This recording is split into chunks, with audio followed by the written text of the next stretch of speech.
So good morning, everyone. To those who I haven't met, I'm James Badu. I'm one of the PGY5 neurosurgery residents here at the University of Miami. I'm going to be leading today's grand rounds. You can actually just consider me an opening act for our chief, Roberto Perez's talk. So let's get underway. So most of those in the audience here are surgeons, and it is well understood that sometimes in order for a surgeon to heal, a surgeon must cut. And I would kind of take that a little bit further when speaking about spine surgeons in particular, that in order for a spine surgeon to heal, they must tear down in order to rebuild. So kind of giving a real world example of that, here's a shot of the Brickell downtown Brickell Key area in 1980. Obviously, we all know it looks starkly different than what it looks like today. And you can see that in order to get to what it is today, some things stayed the same, but a lot of things had to be torn down in order for it to be built into this thriving city that it now is, that's really kind of becoming one of the main go-to spots in the world. And some would argue that it's a much stronger city because of the time of breakdown and rebuilding.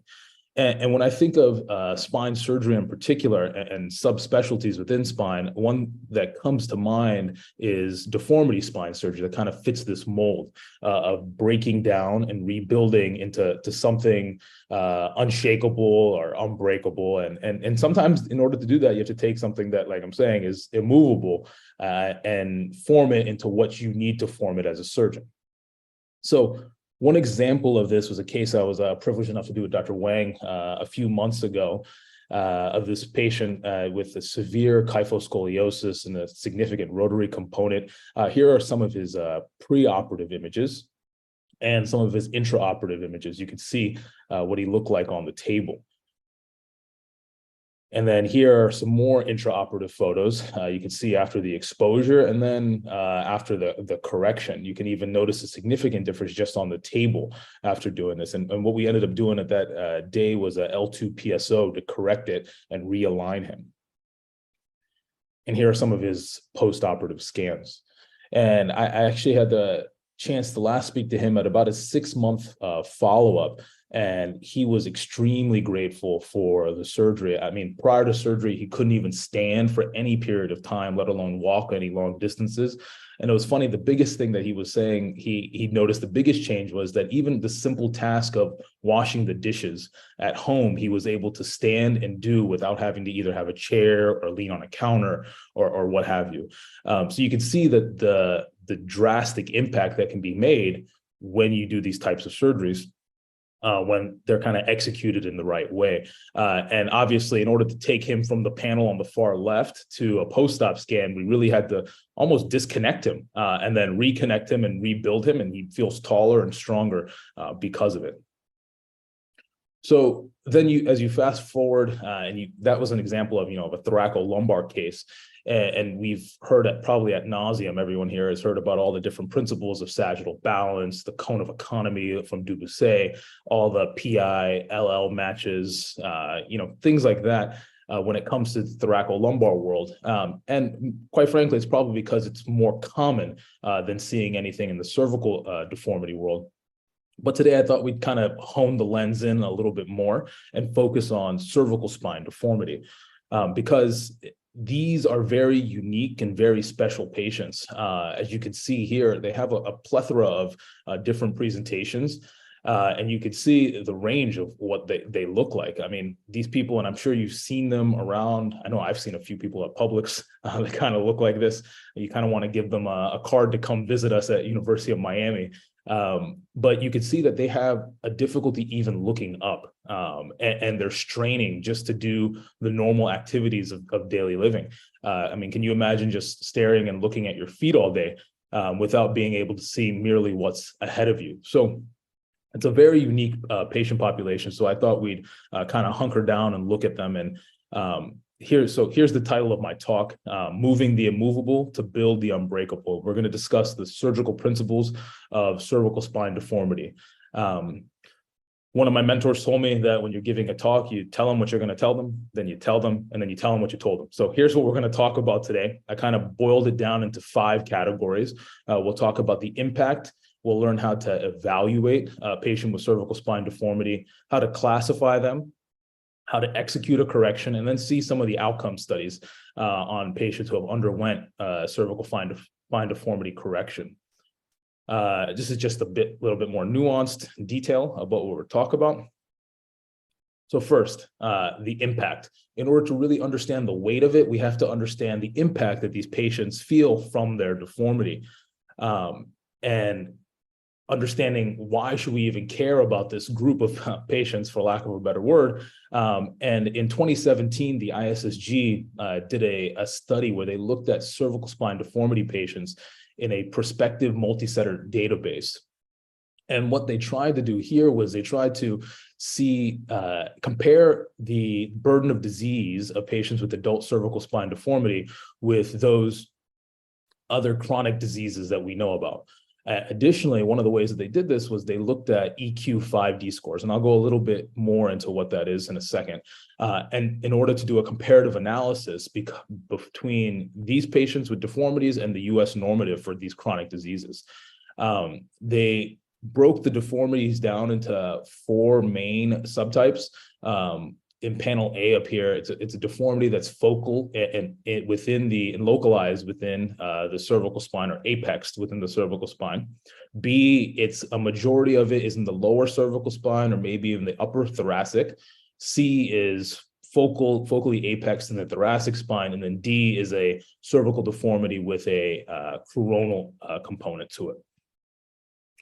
So on the left of your screen, you kind of see what encompasses the EQ-5D. It's kind of like a patient-reported outcome, but pre-op, where they look at 5 different metrics: mobility, self-care, the ability to do activities like what I was saying, like the dishes and things like that, pain, and then anxiety and depression. Where the check boxes go from 1 to 3, 1 being the lowest disability, or 3 being the worst.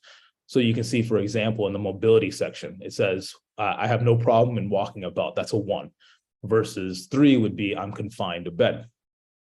Then to the right, you can see the EQ-5D results from that database analysis, looking and basically saying that in every category, a patient with cervical spine deformity is nearly at 2. The lowest is a self-care at 1.5. And I think that's probably because, these patients still have to get about doing, getting dressed and washing. So they push through it. They find ways to adjust. But you can see the significant impact of this. And then that's just from looking at cervical deformity alone. And then they compared them to age-matched peers. And basically, if you have a cervical deformity, you're not doing well compared to your peers. Actually, you're 34% worse than the bottom 25th percentile of your age-matched peers. And this was not significantly different based on the deformity type when we talked about the apex and the cervical thoracic, or even a coronal. So it's a significant burden of disease on these patients. And then when they broke it down to different chronic diseases, basically the thing you can take away here is that, having a cervical deformity is almost equivalent to being blind or emphysema, which is kind of crazy. And it's comparable to even patients with heart failure, strokes, renal failures. And it's actually, you're worse off than someone who has chronic ischemic disease and some types of cancer. So you can quickly see that the why, it's pretty important. And on top of that, these patients not only have a significant deformity, but they come to the table with other comorbidities. They're frail. They tend to be elderly. They're significantly debilitated. They have trouble eating, drinking, even sometimes breathing. They have poor bone quality. And many times, patients have had some attempt at a correction. So they're revision type surgeries.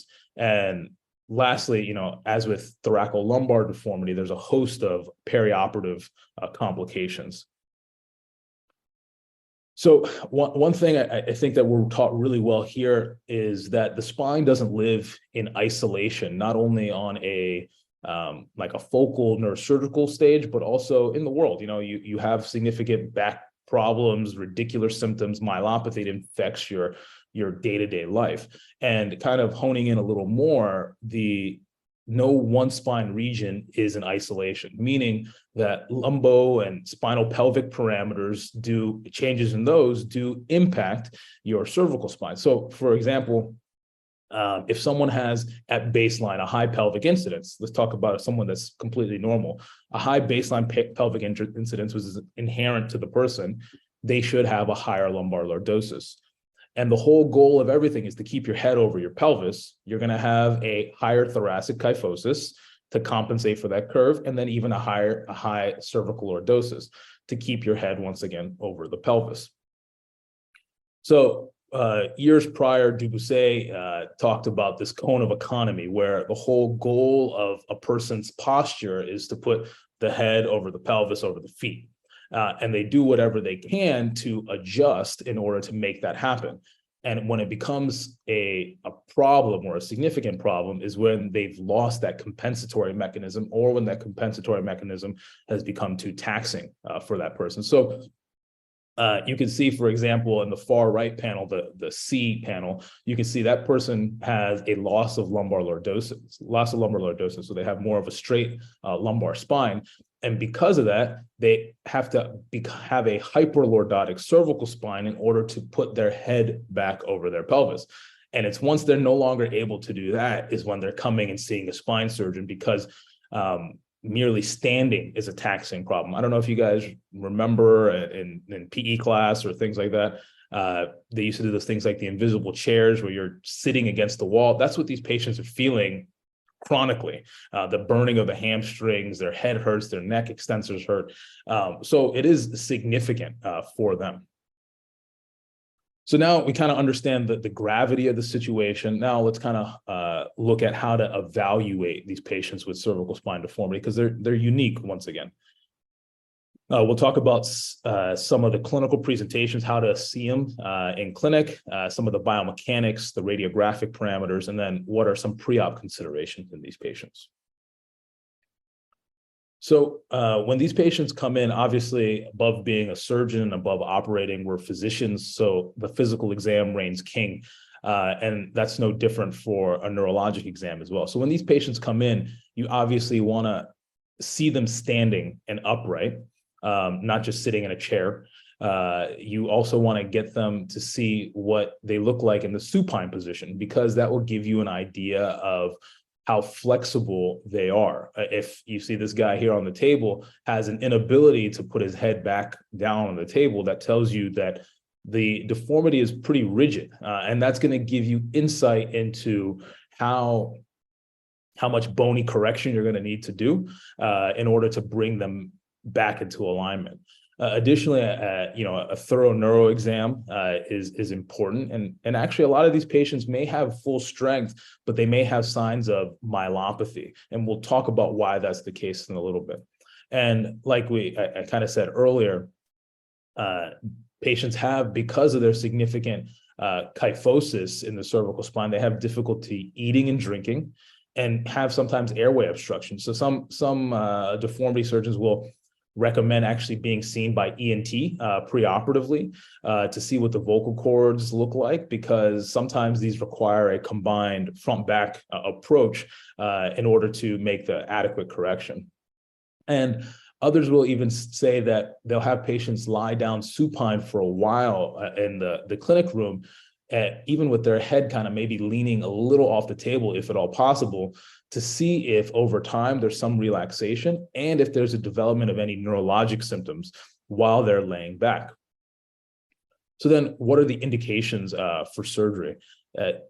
Intolerable posture, obviously. If you can't look up and you're constantly looking down at the floor, you can't live life like that.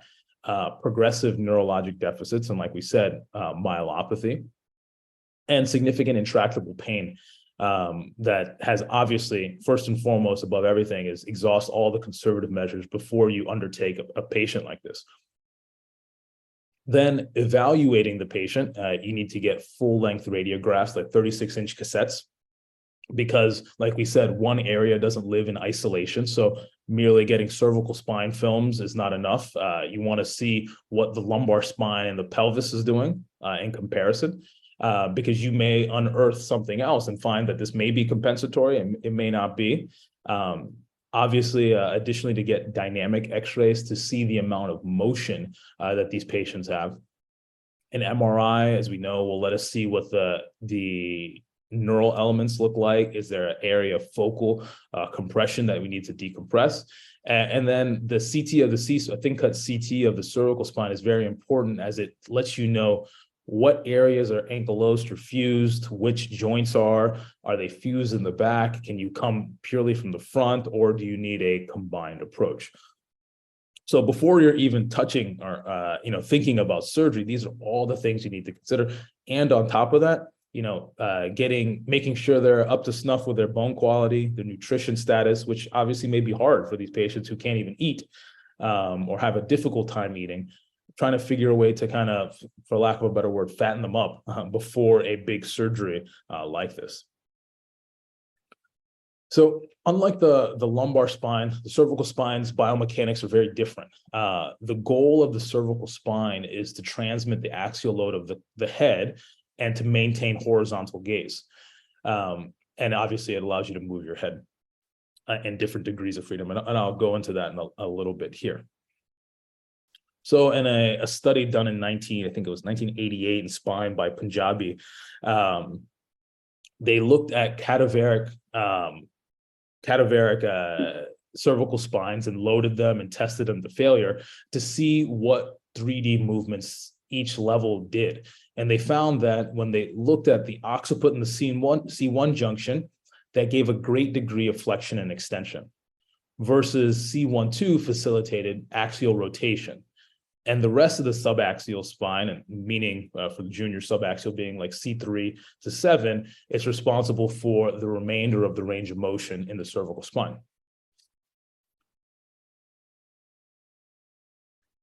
And then, just like the lumbar spine, there is a cervical lordosis. And the thing that's unique here is that the posterior tension band and the paraspinal muscles really do contribute a lot to counterbalance the bending motion of and the weight of the head that you create. And unlike the lumbar spine, the distribution of the weight and the load of the head is carried differently.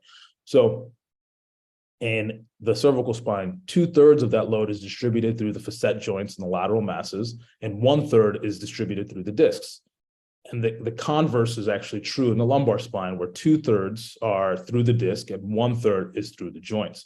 And I remember when Dr. Gokassan came and gave that talk for us, he showed that crazy reconstruction where he put like a complete cervical fibula, did a complete cervical corpectomy, and was talking about how the biggest thing for him to rebalance the head over the spine was to ensure that the load was transmitted through the facets and not necessarily through his corpectomy construct. So that was one of those teaching moments for me. I didn't know that until kind of preparing and doing this talk. So then how does someone develop a cervical spine deformity? And the etiologies are numerous. More often than not, they're iatrogenic, likely related to degenerative disease. Obviously you can have trauma and tumors and things like that. But the biggest thing to remember is that kyphosis begets kyphosis. So let's say, for example, there's poor cervical spine posture or weakening of the extensor muscles in the neck. What happens then is that the posterior tension band is weakened, so the weight of the head falls forward. What that does is it transmits the weight to the anterior column, which then obviously the discs now have to take away the lion's share of the load. Whereas it's used to taking 1/3 of that weight, now it's taking a majority, and you get more rapid disc degeneration. That then causes more disc height loss, and then you get a cervical kyphosis. Then as you kind of get that kyphosis happening, what's happening within the spinal canal? The cervical cord here, you can see on the images here on the right that as you get a progressive cervical kyphosis, the spinal cord gets under tension and flattened, which then increases the venous pressure, which then causes neuronal loss and demyelination. And that's how you see myelopathy. So yes, kyphosis begets kyphosis, but those together then progressively beget myelopathy. And that may be where the spine surgeon enters in. This patient has been quote unquote fine, even though they have this deformity, but now they can't use their hands or they can't even walk. The one thing that they were able to do is they've lost that ability. And here is the figure is not only displaying that, but also shows you the effects of like a post-laminectomy syndrome over time, if you will. And it's obviously a cadaveric or a bone model. And now, without getting too much into all the calculus of spine parameters, we'll give you some quick take-homes for this. So the big thing that they tried to do was find corollaries between the lumbar spine and the cervical spine. And obviously, one is the cervical lordosis. There's a bazillion different ways to do it, but the main one is the modified Cobb, which is in panel A, where you draw two lines along the C2 and C7 inferior end plates, and you get the angle. There are others that are here, the Jackson physiologic stress lines, the Harrison posterior, but the ones that really are the simplest, the quickest, and the most useful is going to be the Cobb, modified Cobb method. And the corollary then continues, just like in the lumbar spine, we have the SVA or sagittal vertebral axis. Here we have what they call the CSVA or C2 to C7 SVA. So how you do that, figure that out is you do a C2 plumb line from the mid body of C2 down vertically, and then you draw a horizontal line from the posterior superior lip of C7 to that. And you should see where that is. And when they looked at normal patients in like their database study, they found that really when you get to about a positive greater than a 40 millimeter or 4 centimeter sagittal imbalance, that actually was what was associated with increased disability. Then the panel on the right is something that's pretty unique to cervical spine deformity. It's called the CBVA, which stands for chin brow vertical angle. So this is actually an indirect measure of horizontal gaze. You draw a line from the eyebrow to the chin and a vertical line from the eyebrow down to the floor, and that gives you your angle. So when the head is tilted down, the CBVA is positive, and when it's up, it's negative. So when Virginie Lafarge, who's a researcher that's really helped the ISSG with a lot of the sagittal balance studies, both for thoracolumbar and in the cervical spine, they published a study in neurosurgery in 2016 where they looked at patients and found that a CBVA basically that's positive created with the lowest disability index. And once again, positive is your ability to kind of have your head tilted down, right? And the reason for that was because that's where you spend most of your life. You're not spending your life looking up in the sky the whole time. You're spending it in horizontal gaze or down reading, doing the dishes, cooking, cleaning, whatever it may be, operating. And in the post-op setting, if you overcorrected someone and you gave them a negative CBVA with their head tilted up, that was significantly detrimental to the patient's activities of daily living because now they've lost this line of sight below or have a limited line of sight below. All right. This is just once again going into, they tried to make a comparison between the lumbar and the cervical spine. Another unique one for the cervical spine was the T1 slope. The T1 slope is kind of synonymous to the pelvic incidence. And it's a perpendicular, it's a line from the end plate of T1 and then looking at that angle to the horizontal. And the pelvic incident corollary is what they call the thoracic inlet angle.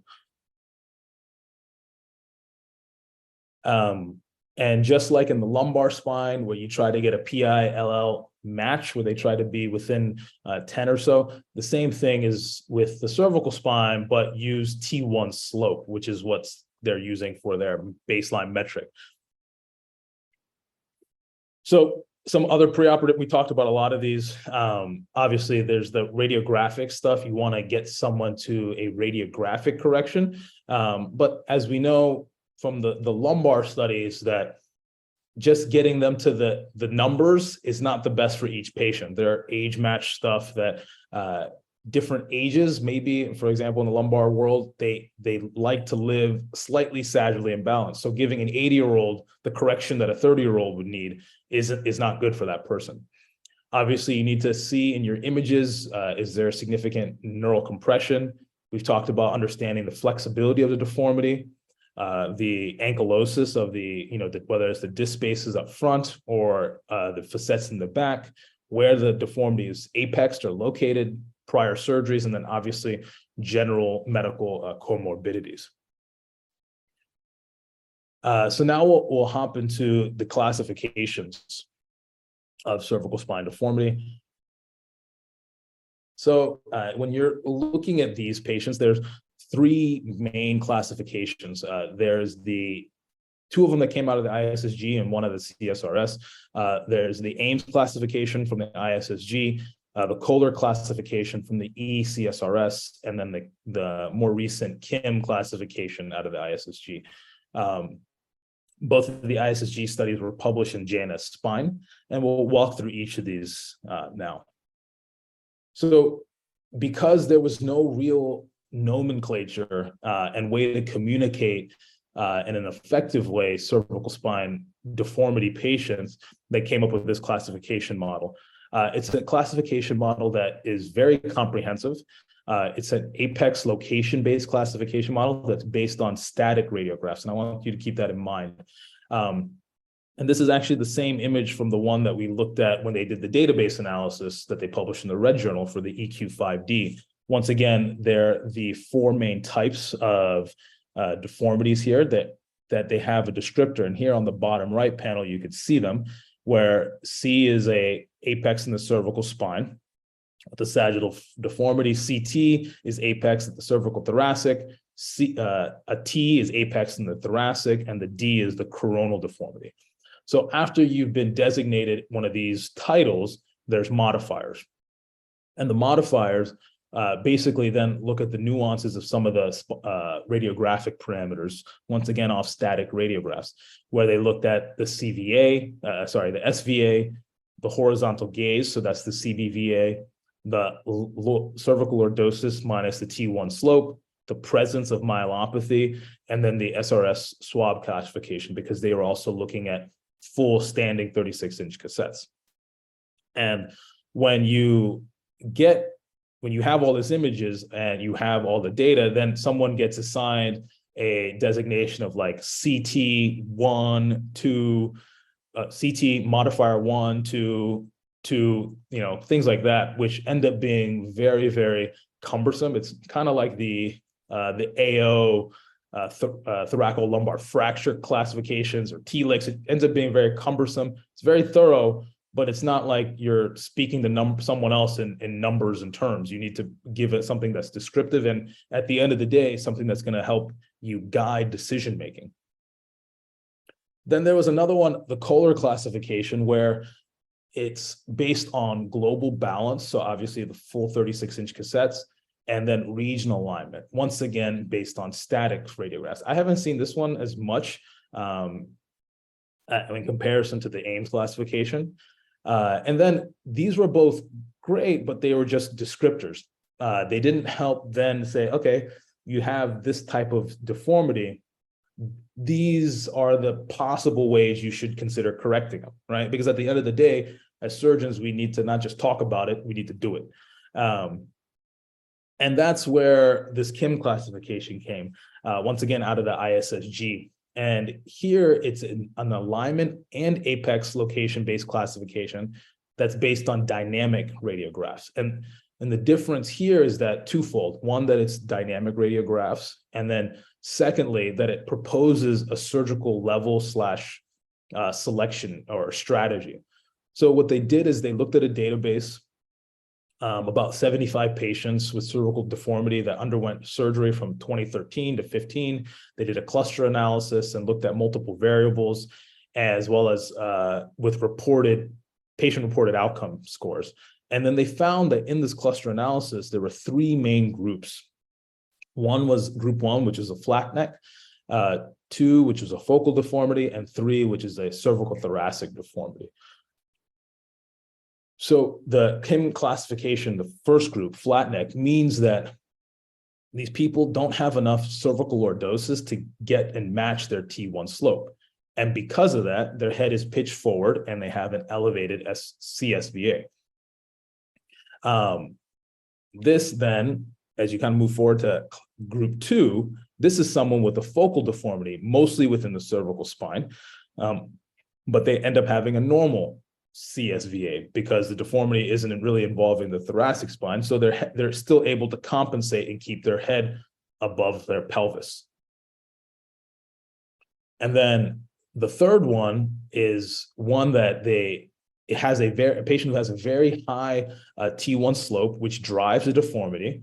And like we said, the whole goal is to kind of compensate and bring back. But in this case, the T1 slope is so high that, and the patient compensates by bringing their head back as much as they can, but it's maxed out and they're unable to compensate further. So they still have an elevated SVA. So they have the compensatory mechanisms, but not enough. So this means that you then have to probably correct that T1 slope. So then once having these patients classified into these different groups, flat neck, focal, and CT or cervical thoracic deformity, he then said, all right, now we can propose these are the levels that you can address for each certain type of patient. So group 1 for the flat neck deformities, for those ones, their lordosis is close to their T1 slope and extension. So you can kind of do a C2 to T1 kind of within that. A focal deformity, those ones who have a normal SVA, you can address your correction to within the cervical spine. And versus group 3, they have a very high T1 slope that needs to be normalized. So those are the ones that you have to restore that T1 slope to a normative value. And usually that's with some kind of 3-column osteotomy, and you instrument to the mid or lower thoracic spine. So those are a big case to anchor them distally so that their head doesn't continue trying to fall forward.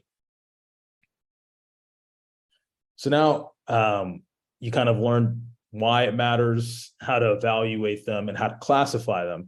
So now it's game day, how do you execute it? So once again, the comparisons with the thoracolumbar world are there. And in order to correct a thoracolumbar deformity, you have to understand your osteotomies. And same thing goes for the cervical spine, but slightly different because the real estate up in the neck is obviously different and a bit more high stakes, if you will. So here are the different osteotomy classifications for the lumbar spine, everything from a partial facetectomy to VCR or multiple VCRs, including a PSO in the middle there. And they once again tried to find a way to make a nomenclature and a classification system for cervical osteotomies so that you can be more algorithmic or thoughtful in how you correct these patients. So here is another study out of the ISSG where they looked at the different osteotomy types or described the different osteotomy types of the cervical spine. And we'll run through these relatively quickly.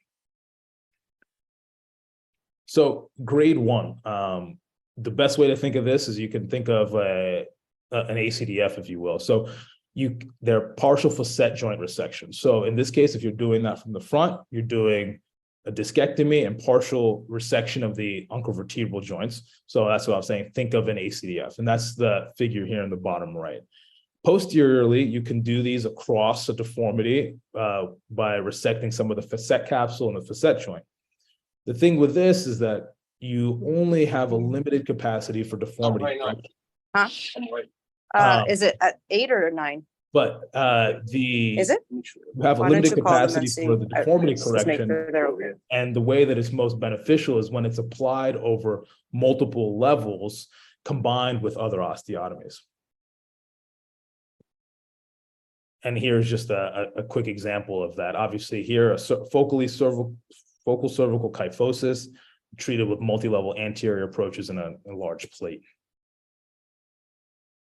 Grade 2 is the complete facet joint resection. So the comparison to this is it's analogous to like a Smith-Peet or a Ponte osteotomy in a fused versus a non-fused joint in the lumbar spine. Here, it's a posterior approach. you're taking off the joints, the lamina, as well as the ligamentum flavum.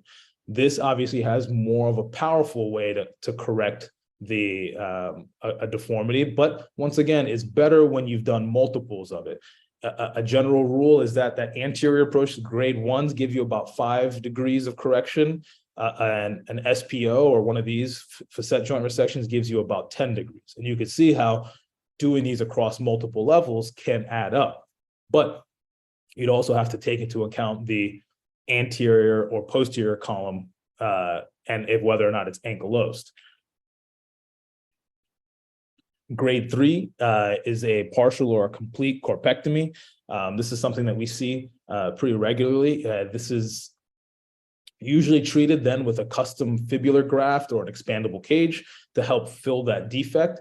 And it really does obviously a really good job of decompressing the cord at that level, because you have to think a few steps ahead, because once you do your correction from the back, you may put stress on the cord. You need to sometimes give it room to kind of float around. And that's what this will allow for as well. Grade 4 is a discectomy with a complete uncinetectomy. So where you're taking out the uncovertebral joints bilaterally. And how that's done intraoperatively is you get lateral to the joints. They'll put either like a Penfield dissector in that area, and that's what's highlighted there on the left. You're lateral to the uncovertebral joints. And what this does is it protects the vertebral artery and allows you to kind of drill with a bit more efficiency and obviously safety, so that you're not getting the vert while you're doing this. You're drilling, and it's actually a good release, because what it does is it completely takes off all the bony elements at that level that would be ankylosed. Grade 4, this one is you have to do a resection of the posterior columns and the elements there, and then it's an induced osteoclastic fracture. It typically tends to be done at C7 to avoid the vertebral arteries and the ribs at T1. And it's actually can be a posterior only approach, where you've removed a lot of that bony elements, and then under a controlled setting, you actually fracture the cervical spine while holding the Mayfield. Obviously, it's a high risk type of osteotomy. And you may stretch the anterior structures like the esophagus and stuff like that when doing this correction. So because of that, if you're going to do a wedge type osteotomy, people prefer closing down a wedge, like the grade 6, which is equivalent to a PSO. Once again, tends to be done at C7 and T1. You take out the entirety of the pedicle.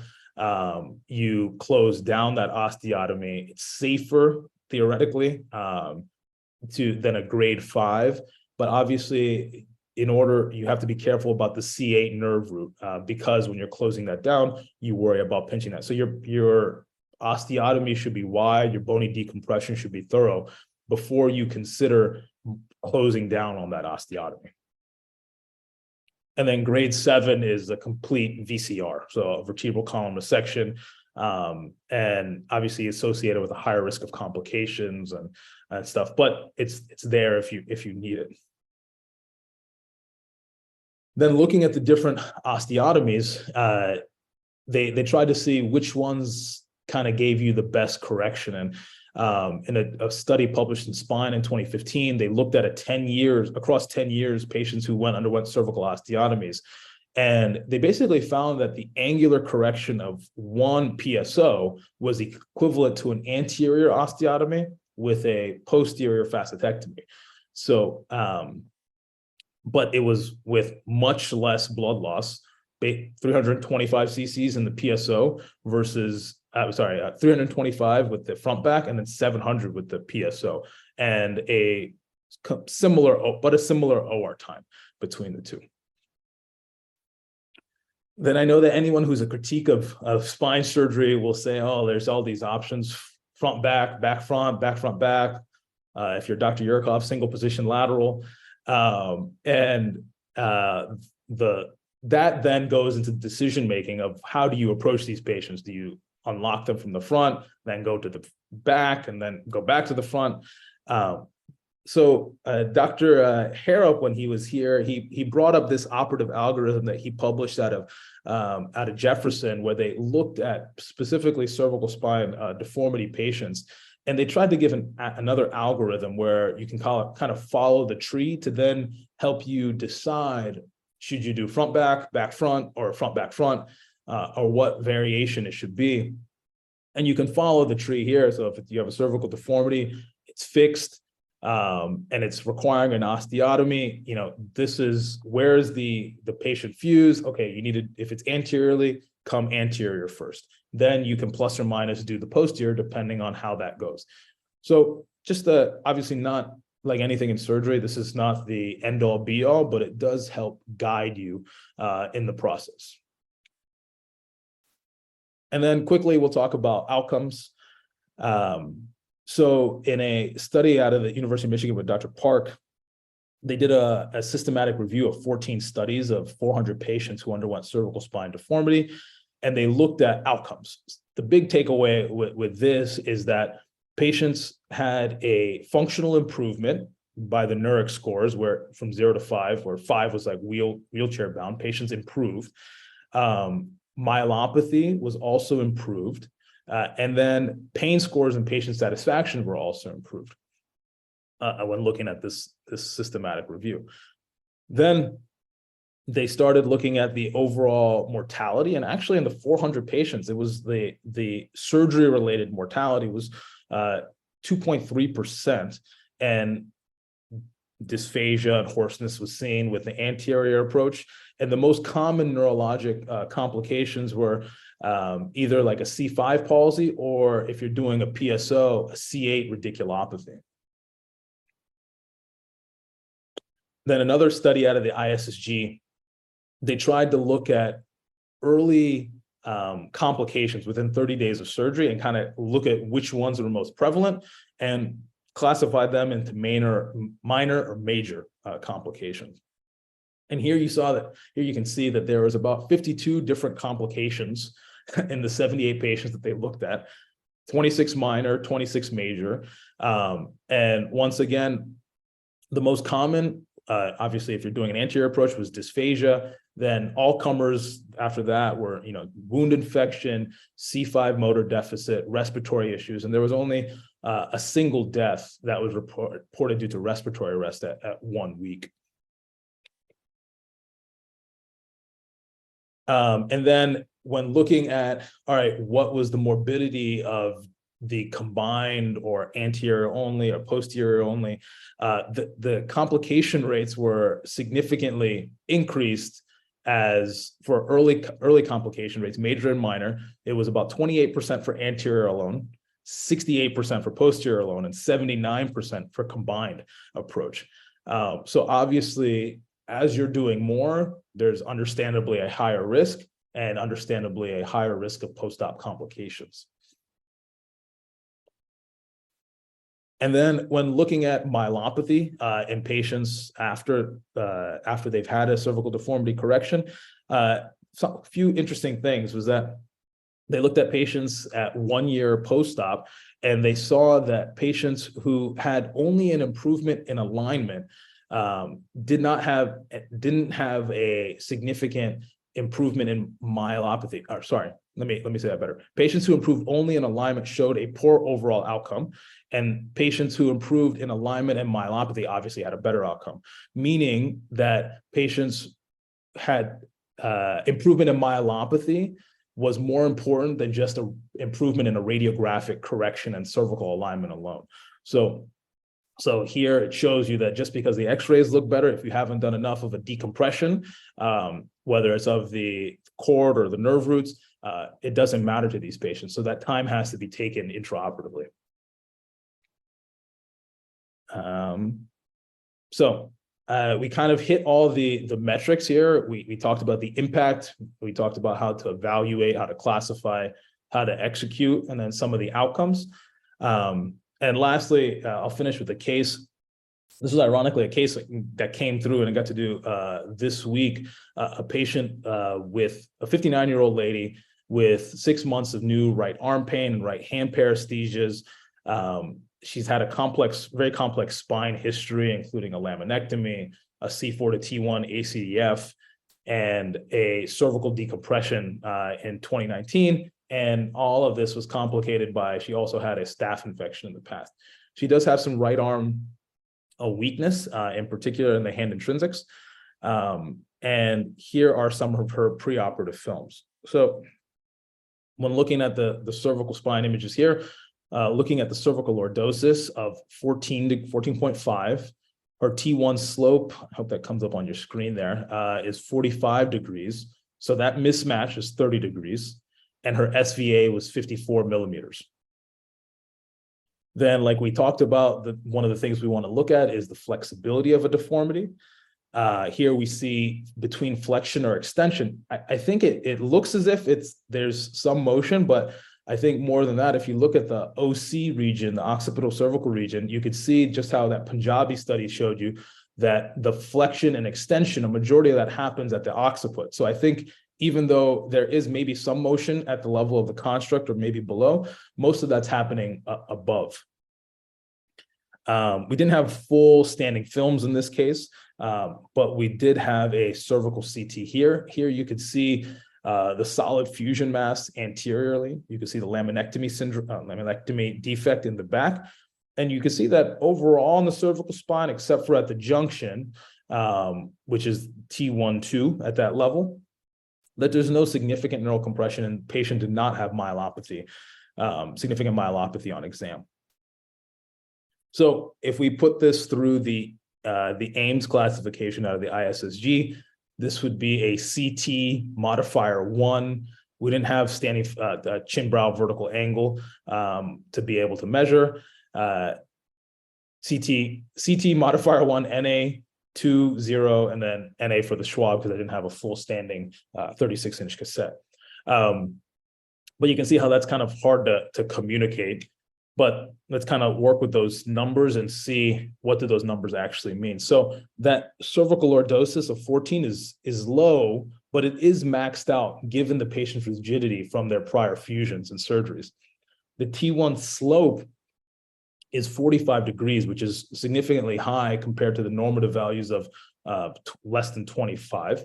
That mismatch is high. It's almost double what is normal. And the SVA is high. So if we then apply it to the Kim classification, this would be a group 3 deformity, so a CT deformity, which in that when we went back to those slides, it was someone who has a high T1 slope, and the goal of these, and they have a maxed out cervical lordosis for what they can do. So the goal here is to restore the T1 slope with the 3-column osteotomy. And based on that algorithm, the UIV, or the upper instrumented vertebrae, would be C2, and the LIV would, in their recommendation, is mid to lower T-spine.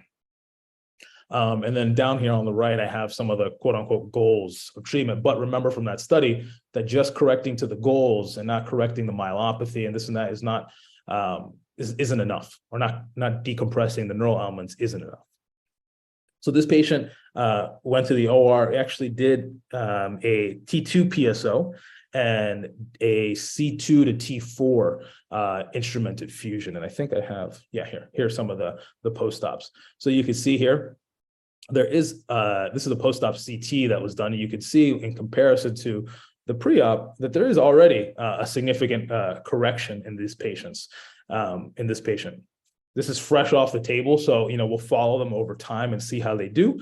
But it shows you how the power of being able to do a 3-column osteotomy and correction of these patients. So I think with that, I'll close it up. And like I said, I know I'm the opening act for Roberto, so happy to answer any questions or just pass the mic over to Roberto. Oh, sorry, this was a little apropos. You guys all know I love music, so.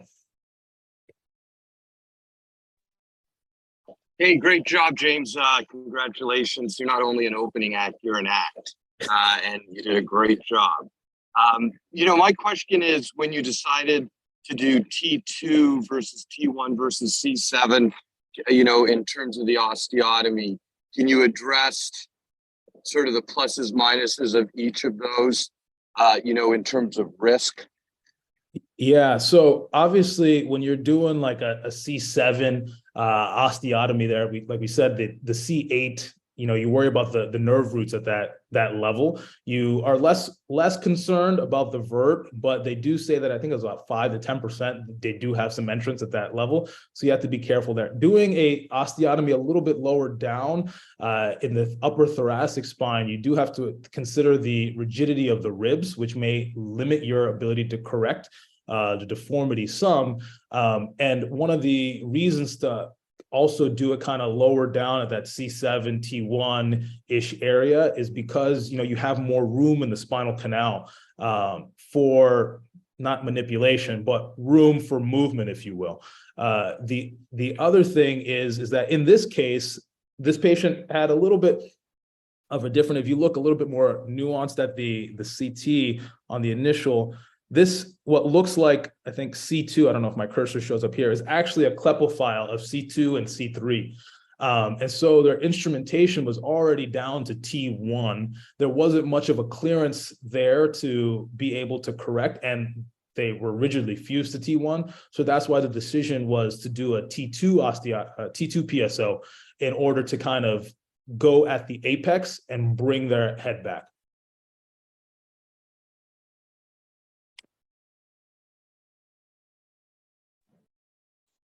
James, you may be able to speak to it further, but in this case also, we chose to do a T2 PSO. Right, it just worked well with where she was super kyphotic. But I've heard, and you probably can speak to the data a little bit, that it just has a lower risk for hand complications with less traction, I guess, on the T1 nerve root. Yeah, that was my thought there. For sure. Yeah, that's exactly it. Doing it in that C7, T1 area, much higher risk for the hand complications. T2, not as much. But obviously, since working at the level of the cord, you still have to kind of be careful. You worry more about the lowers in that case. But yeah, that's exactly what I saw. Most of the people that when they were considering doing PSOs for patients with cervical thoracic deformities, were doing it either at C7 T. They were cautious at C7 T1. There were some that, just like this, like we were saying, many times the revision in your hand is held, and you just have to go at the apex, wherever the apex of that deformity is. And in this case, it was that T2.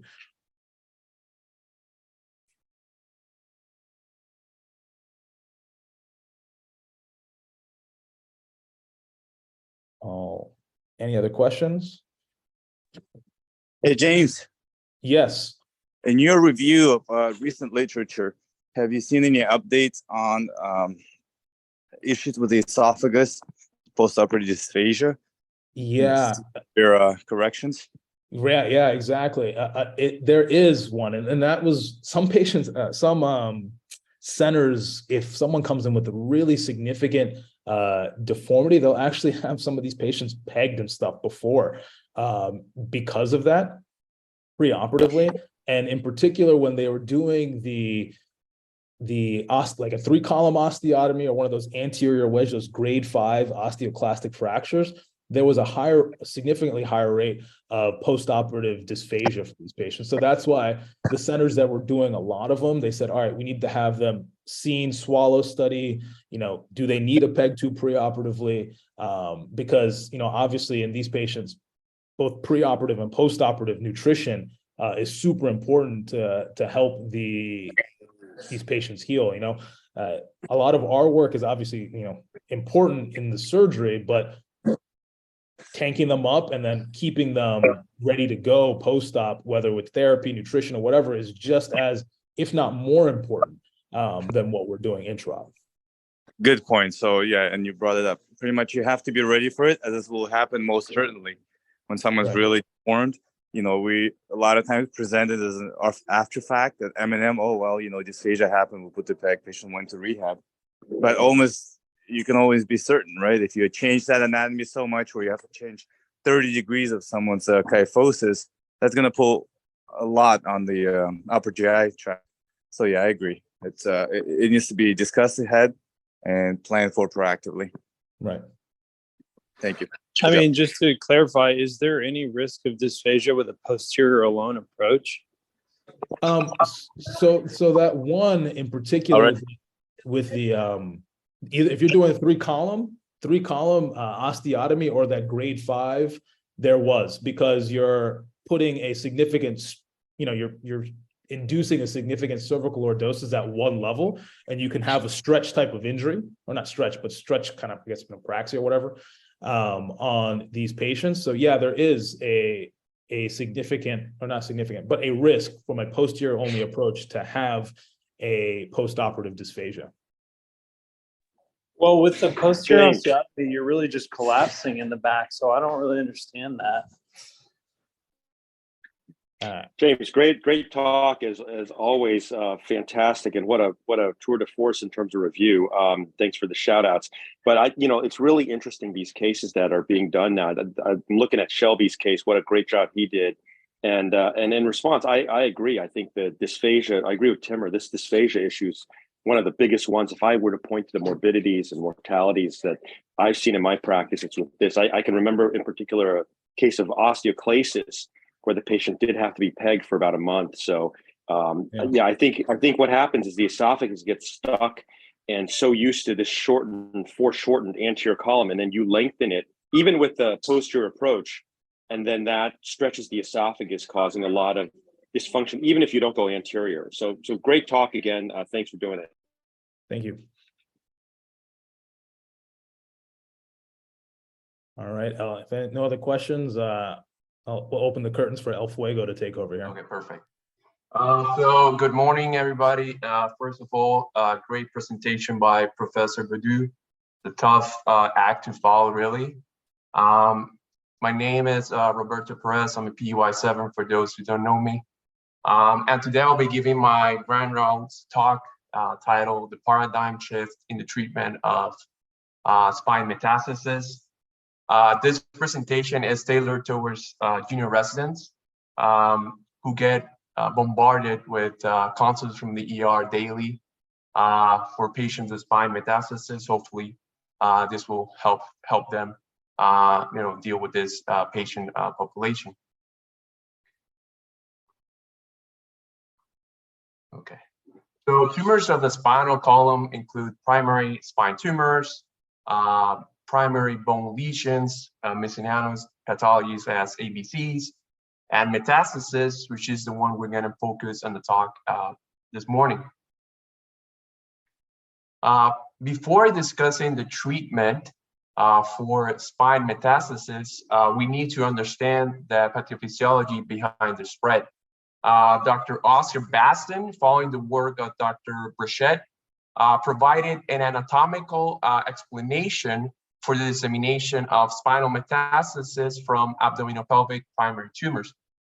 And basically, in his original paper, Dr. Baston described the anatomical distribution of a valveless vertebral-venous system in detail, and based on data from vessel injection into the prostatic plexus, whereby dissemination was tracked, he proposed an explanation to the metastatic spread of tumors and even infections from the abdomen and pelvis to the spine. An interesting fact that we learned at morning conference is that this vascular structure, which is present in whales and dolphins, allows for survival and adaptation at great ocean depth, facilitating gas exchange. Metastatic spine disease is present in about 20 to 30% of cancer patients. About 10% of patients will show signs of spinal cord compression. And there have been an increased number of metastatic spine tumors for various reasons. I've just mentioned a couple of them. And one of his advances in imaging and molecular testing that have improved detection. That systemic treatment has prolonged survival. And an interesting fact is the visceral response is greater than that of bone. And lastly, that stereotactic body radiation therapy has increased survival in oligometastatic disease. Unfortunately, en bloc resection which is used to achieve clear surgical margins, results in significant patient morbidity and poor long-term local control. And the literature rates a recurrence rates of 70% at 1 year and 96% at 4 years with even unblocked resection. As the number of patients with metastatic cancer living beyond 3 months increases, there's a need for durable palliation, and long-term tumor control are becoming increasingly important. And the integration of 4 major advances has fundamentally changed the current treatment paradigm for patients with metastatic spine disease. The first one is the development of targeted therapies such as biologics and checkpoint inhibitors. The implementation of minimal access surgery with minimal invasive techniques. The use of the spinal instability neoplastic score. And most importantly, the evolution of spine stereotactic radiosurgery. The advancements in treatment in the last decade have impacted the survival of cancer patients significantly. And here we have a graph that shows the dramatic improvement in overall survival today compared to in the early 2000s. The development of biologic and checkpoint inhibitors has played obviously a key role. And here's just an example of many clinical trials that have support their use. This landmark paper published by the Pacific investigators in the New England Journal of Medicine back in 2017 look at the use of durvalumab, which is a checkpoint inhibitor, as a consolidation therapy for patients with stage 3 non-small cell lung cancer that were treated with chemoradiation and with chemo and radiotherapy. And the median progression free survival after randomization was 3 times that of the placebo group, close to 2 years survival. Scoring systems such as the Tomita and the revised Tokuhashi scores have traditionally been used to estimate the survival in this patient population, and were often the basis of treatment planning. The lack of integration of technology and systemic cancer treatments into these predictive models has rendered them of little value in the current era of metastatic spine tumor treatment. And as you can appreciate it in this graph, most of the scoring systems have a survival predictive accuracy that goes from 50 to 7%, which is not great. So several frameworks have been developed to emphasize important concepts and decision points for the management and spinal metastasis. Although they're helpful, they often simplify or omit important details that are important to the treatment in this patient population. A process that is usually led by a medical oncologist rather than a radiation oncologist or even a spine surgeon. To address these need to take all aspects into consideration and build on the existing frameworks. The International Spine Oncology Consortium decided to publish their recommendation in the Lancet Oncology journal back in 2017. And basically for patients with spinal metastasis, the first point that needs to be evaluated is the global performance status. There are several grading systems, but the one that we are most familiarized in neurosurgery is the Karnofsky performance status, which basically evaluates for patient independence and goes from 0 to 100. For those patients who overall performance status is poor, we basically consider supportive care. For patients that have a KPS score above 40, then systemic burden has to be taken into account before implementing other frameworks like the NUMS criteria. The NUMS criteria, which was developed by Bilski and company back in 2006, facilitates the complex decision-making and most importantly offers a common language for treating physicians across disciplines. There are 4 pillars for the NOMS criteria, which are neurologic, oncologic, mechanical, and systemic assessments. The neurologic component evaluates for the presence of clinical myelopathy and functional radiculopathy, and also evaluates the degree of epidural spinal cord compression. The Bilski epidural spinal cord compression score is basically a 6-point grading scale, goes from 0 to 6. 0 indicates only bone-only disease. Grade 1A to grade 1C shows various degrees of epidural impingement without spinal cord compression.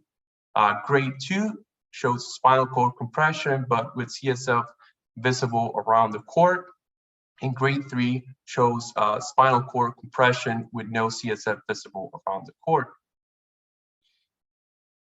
Here is just an MRI representation of the Bilski epidural spinal cord compression score. And grade 2, as we mentioned before, is spinal cord compression, but with CSF seen around the cord. And grade 3 is severe spinal cord compression. And grade 2 and grade 3 have been considered high-grade cord compression. Generally, oncology assessment is based on tumor histology. The principal treatment of patients with spinal metastasis is radiotherapy, which can be delivered alone, postoperatively, or in conjunction, as we'll mention a little bit later. Almost all patients with spinal metastasis receive radiotherapy at some point during their care, unless they have a very extreme chemosensitive tumor, poor prognosis, or very short life expectancy. Historically, conventional external beam radiation has been part of the multidisciplinary treatment of these lesions, and the literature of this modality has concluded that certain histologies have more favorable outcomes. And as we know, lymphoma, seminoma, myeloma have favorable outcomes to radiation. In contrast to solid tumors as sarcoma, GI, or non-small cell lung cancer have unfavorable outcomes to external beam radiation. There are 3 fundamental characteristics of tumor histology that affect treatment responsiveness. First one is radiosensitivity, which usually refers to durable local control. Radioresponsiveness, which refers to the rapid reduction of tumor size, and vascularity. Radioresponsiveness should be viewed as distinct from radiosensitivity because although high rates of cell death might be achieved with external beam radiation, the same tumor might take weeks or months to reduce in size so that decompression can be achieved. The advances in radiosurgery and the suboptimal outcomes of invasive surgery and conventional external beam radiation in the treatment of spinal metastasis have led many cancer centers to explore stereotactic radiosurgery. Usually, stereotactic radiosurgery is a high dose per fraction, and the dosage usually ranges between 16 to 24 grays. And in comparison with external beam radiation, has a shorter treatment, which increases patient compliance. And most importantly, it delivers a cytotoxic dose, which is approximately 3 times higher than that of conventional radiation. Also, it can be combined with multiple modalities. It can be combined with separation surgery, and it can even be given intraoperatively. We will discuss that later. Here is just a picture showing comparing SRS to external beam radiation. And as we know, stereotactic radiosurgery is a highly conformal therapy that is delivered using multiple beams or arcs to a targeted area, while the spinal cord and other organs around are spared. In comparison, external beam radiation is usually delivered using 2 opposed beams that deposit a near full dose across the entire width of the patient, including the spinal cord and internal organs. And it's conventionally to include an uninvolved vertebral body superiorly and inferiorly due to the rudimentary setup in these patients. The University of Pittsburgh presented their series of 500 lesions treated with stereotactic radiosurgery with a mean tumor dose of 20 grays. And they showed that at 21 months, the long-term pain and long-term radiographic control was close to 90%. Most importantly, in a landmark paper in radiosurgery, Yamada and company evaluated over 800 solid tumors that were treated with high-dose single-session spine radiosurgery.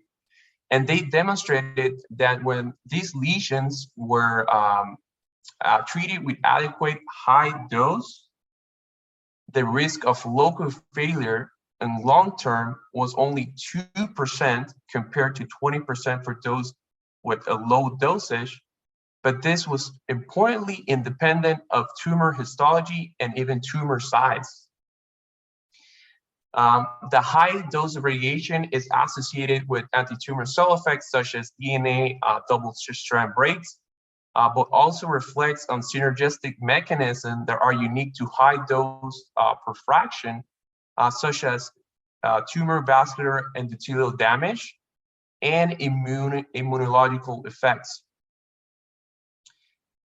Additionally, an abscopal effect can be seen, which this refers to an interesting phenomenon that local radiation may exert a synergistic anti-tumor immune response in the macro, molecular, and genetic level and lead to regression of non-irradiated distant tumors. The potential benefits of combining stereotactic radiosurgery with immunotherapy is one of the most exciting topics in oncology right now.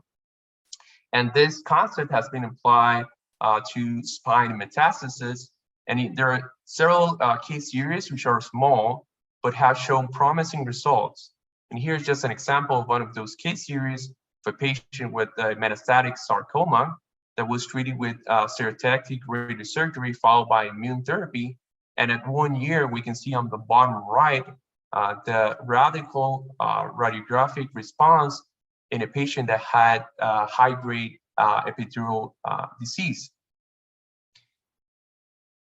Obviously, the spinal cord is the most critical organ at risk with radiation with a dose max of 14 grays.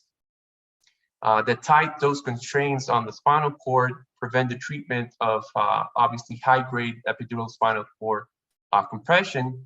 And most literature agrees that the most important predictor for local failure is poor volume coverage. So we know that local tumor control is not predicated on how much tumor we remove, but on radiation response.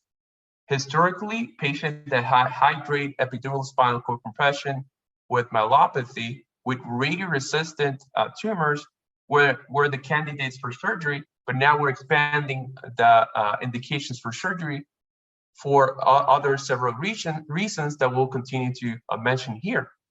The first one is, and it's an obvious one, is spine instability. And we know that spinal instability contributes to pain, decreased quality of life, and can lead to devastating neurological injury. There are numerous methods that have been developed to assess stability in the spine in patients with metastasis, but one of the mostly widely adopted systems is the Spine and Stability Neoplasia Score. This system is based on 6 radiographic and clinical categories that are weighted in the contribution to spine stability.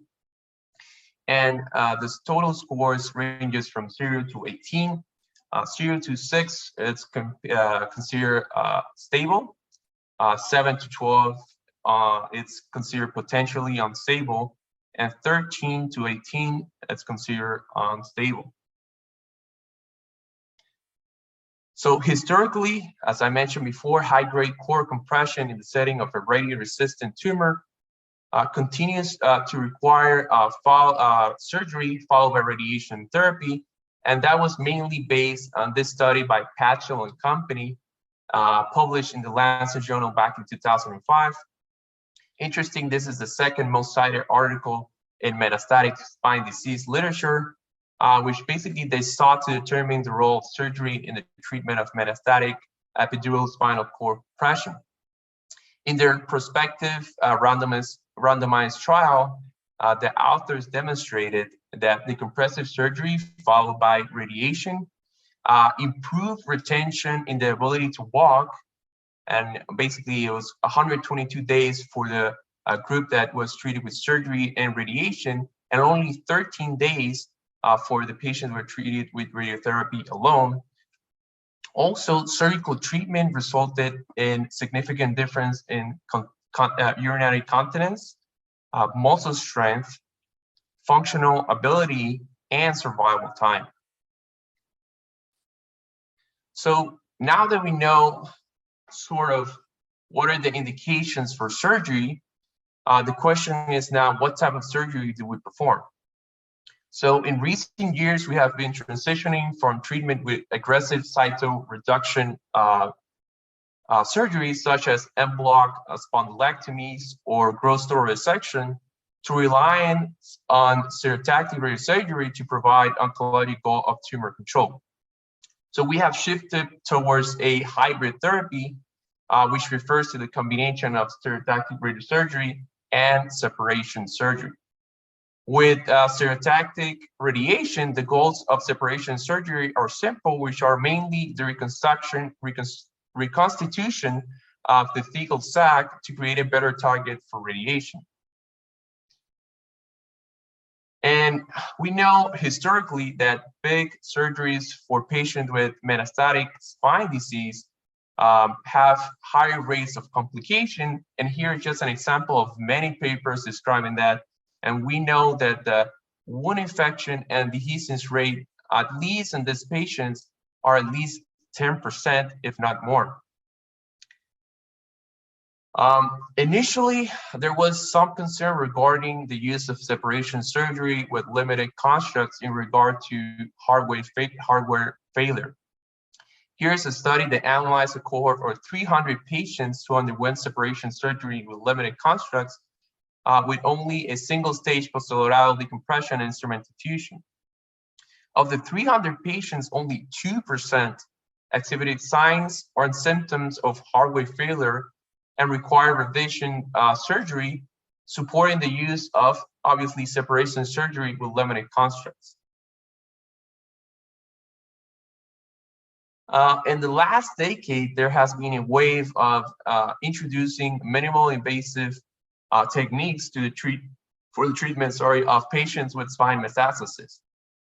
Here's just an example of many case series using a tubular approach to treat a particular subset of patients with functional radiculopathy in the presence of spine metastasis. And usually the goal of minimal access surgery, which is very important, is to reduce the morbidity of the procedure. For most paramount is to return the patient faster to oncologic treatment, which can be radiation and chemotherapy. Here's just another picture from another case series showing the use of the tubular approach as a minimal access surgery for the treatment of thoracic metastasis. And here is an intra-op picture from that case series showing the successful ventral decompression that can be achieved using MIS approaches in some cases. And here we see the instrument coming from the contralateral side showing successful ventral decompression with minimal access surgery, and then referring the patient for radiation therapy for definite treatment. Also, lately has been an increase in the use of endoscopic techniques to achieve separation surgery for a subset of patients that have accessible lesions with functional radiculopathy that may not be candidates for open surgery. And I still remember one of my first cases when I was doing my infolded spine fellowship with Dr. Wan, and he actually did a endoscopic separation surgery. And now in the last couple of years, there have been several case series showing their utility in patients with metastatic spine surgery. So metastatic spine disease, sorry. As we know now, patients with metastasis live longer. We need to come up with ways to follow them closely and effectively. To improve the long-term follow-up and radiation planning, there are some instrumentation alternatives that we can use. Carbon fiber-based implants, we know reduce artifacts on MRI, as we can see here on the right, and CT on the left. And that allows for more feasible tumor follow-up, subsequent planning, and the treatment with radiation. And most importantly, the maximum dose perturbation for carbon fiber reinforced instrumentation is estimated to be less than 5% compared to 30% for those for those patients that have titanium screws. I mean, obviously there's a need for large controlled studies with long-term follow-up to evaluate the incidence of postoperative complications and hardware failure with this technology, but this is just an option that may be useful for some subset of patients. Most importantly, the development of micro X-ray emitted led to a novel method of intraoperative radiotherapy that historically was combined using kyphoplasty for the treatment of spinal metastasis. There's a tumor conformal intraoperative gradient system, which goes from type 1 to type 3. Type 1 basically refers to lesions that are unilateral to the body or confined to the unilateral pedicle. And this usually can be treated with a single puncture. Type 2 is basically refers to metastasis that encompass the whole vertebral body, and they are usually treated with bilateral punctures for radiotherapy. And type 3 are basically tumors that compress the spinal cord and they need open circumferential decompression, but they also can be treated with intraoperatively with radiation, and they usually require bilateral punctures. Interesting that treatment time for this is usually just 5 minutes. The average dose at the tumor margin is 9 grays, but it can be much higher in the center, up to 100 grays, which is impressive and is promising for patients with spinal metastasis. And there are at least 4 to 5 series that look at the long-term control rates, and it's close to 90% to 95% at 1 year to 2 years. Obviously, this is a new technology that has been used before in other type of cancers, but it's interesting to see where this takes us in the long-term outcomes. And this is particularly helpful because it's basically shortens the treatment time for definite treatment with a radiosurgery in comparison to waiting maybe 1-2 weeks after minimal access surgery to have radiotherapy in this patient population. In conclusion, despite major radiation and medical advancement in cancer care, surgery still plays a major role in the treatment paradigm in patients' spinal metastasis. And obviously, surgery plays an important role in the treatment for those patients with high-grade compression, necessitating separation surgery, but also for spinal stabilization in patients with unstable spine.